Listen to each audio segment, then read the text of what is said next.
अगर आपको मेरी वीडियो अच्छी लगे तो प्लीज़ लाइक करें, शेयर करें एंड सब्सक्राइब करें।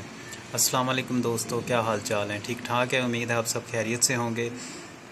गर्मियों के दिन हैं और गर्मियों में हम अपने चेहरे की हिफाजत के लिए बहुत कुछ इस्तेमाल करते हैं। सन ब्लॉक इस्तेमाल करते हैं, घर से नहीं बाहर निकलते, धूप में अपने चेहरे को कवर करके रखते हैं, लेकिन फिर भी चेहरे की रंगत ख़राब हो जाती है।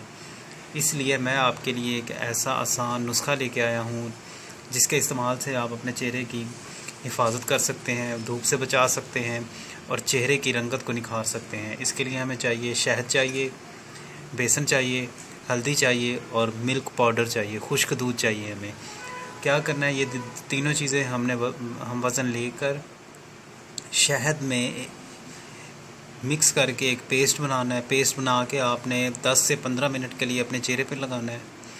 उसके बाद आपने नीम गर्म पानी से धो लेना है। आप देखेंगे कि चंद दिनों के इस्तेमाल से आपके चेहरे की रंगत में नुमाया फ़र्क महसूस होगा आपको। आपकी चेहरे की रंगत निखर जाएगी, कलर साफ़ हो जाएगा।